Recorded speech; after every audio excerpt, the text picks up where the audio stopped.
pernapasan pada manusia adalah sekumpulan organ yang terlibat dalam proses pertukaran oksigen dari karbon dioksida dalam darah. Seorang dapat dikatakan memiliki laju pernapasan normal apabila ia bernapas sebanyak 12-20 kali per menit saat istirahat dan berlangsung berkesinambungan.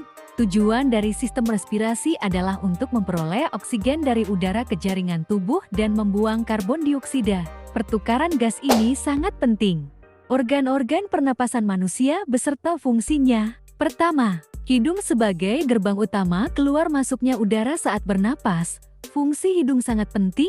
Di lapisan dalam hidung, terdapat rambut-rambut halus yang fungsinya adalah menyaring kotoran dari udara yang kamu hirup. Kedua, faring. Faring merupakan nama lain dari tenggorokan bagian atas, berupa tabung yang terletak di belakang mulut dan rongga hidung, dan menghubungkan keduanya ke trakea batang tenggorokan. Fungsi faring dalam sistem pernapasan manusia adalah menyalurkan aliran udara dari hidung dan mulut ke trakea. Ketiga, epiglottis. Epiglottis merupakan lipatan tulang rawan yang terletak di belakang lidah, tepatnya di atas laring atau kotak suara. Seperti katup, epiglottis akan terbuka saat bernapas untuk memungkinkan udara masuk ke laring menuju paru-paru. Lalu, saat makan, epiglottis akan menutup untuk mencegah makanan dan minuman masuk ke saluran pernapasan dan menyebabkan tersedak. Keempat, laring kotak suara. Laring atau kotak suara terletak di bawah persimpangan saluran faring yang membelah menjadi trakea dan kerongkongan. Organ pernapasan ini memiliki dua pita suara yang membuka saat bernapas dan menutup untuk memproduksi suara. Saat bernapas, udara mengalir melewati dua pita suara yang berimpitan, sehingga menghasilkan getaran. Getaran inilah yang kemudian menghasilkan suara saat berbicara. Kelima, trakea batang tenggorokan. Fungsi trakea dalam sistem pernapasan cukup penting, yaitu mengalirkan udara dari dan menuju paru-paru. Organ ini berbentuk tabung berongga lebar yang menghubungkan laring ke bronkus paru-paru. Keenam, tabung bronkial. Organ pernapasan ini berbentuk tabung dengan silia atau rambut-rambut kecil yang bergerak seperti gelombang. Gerakan gelombang tersebut akan membawa dahak, lendir, atau cairan ke atas hingga keluar tenggorokan. Fungsi lendir atau dahak di tabung bronkial adalah untuk mencegah masuknya debu, kuman, atau zat asing lain agar tidak sampai masuk ke paru-paru. Ketujuh, bronkiolus. Bronkiolus merupakan cabang dari bronkus yang berfungsi untuk menyalurkan udara dari bronkus ke alveoli. Bronkiolus juga berfungsi untuk mengontrol jumlah udara yang masuk dan keluar saat proses pernapasan berlangsung. Kedelapan, paru-paru. Paru-paru adalah organ yang berjumlah sepasang dan terletak di dalam tulang rusuk. Fungsi utama paru-paru dalam sistem pernapasan adalah untuk menampung udara kaya oksigen dan mengalirkannya ke pembuluh darah untuk disebarkan ke seluruh tubuh.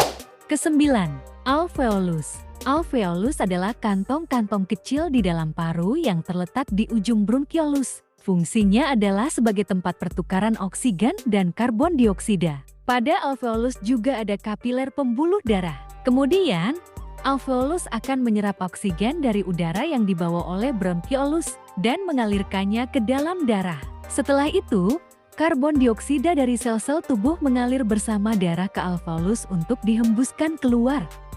Diafragma merupakan dinding otot yang memisahkan rongga dada dan perut. Ketika melakukan pernapasan perut, diafragma akan bergerak ke bawah dan menciptakan rongga untuk menarik udara. Organ pernapasan ini juga bisa membantu memperluas paru-paru.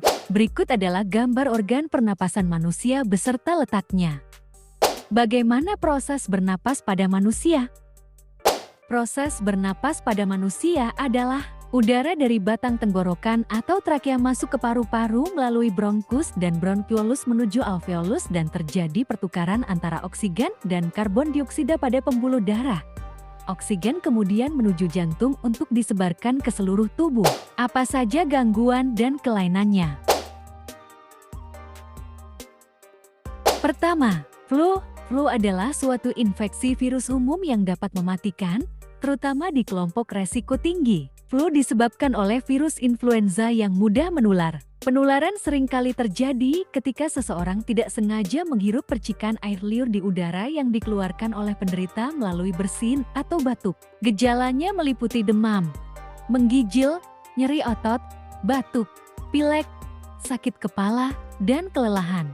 Asma adalah kondisi ketika saluran udara meradang, sempit dan membengkak, dan menghasilkan lendir berlebih sehingga menyulitkan bernapas. Penyebab dari asma adalah kondisi ini paling sering disebabkan oleh debu, asap rokok, buku binatang, udara dingin, aktivitas fisik, infeksi virus sampai paparan zat kimia. Gejala asma dapat menyebabkan kesulitan bernapas, nyeri dada, batuk, dan napas berbunyi.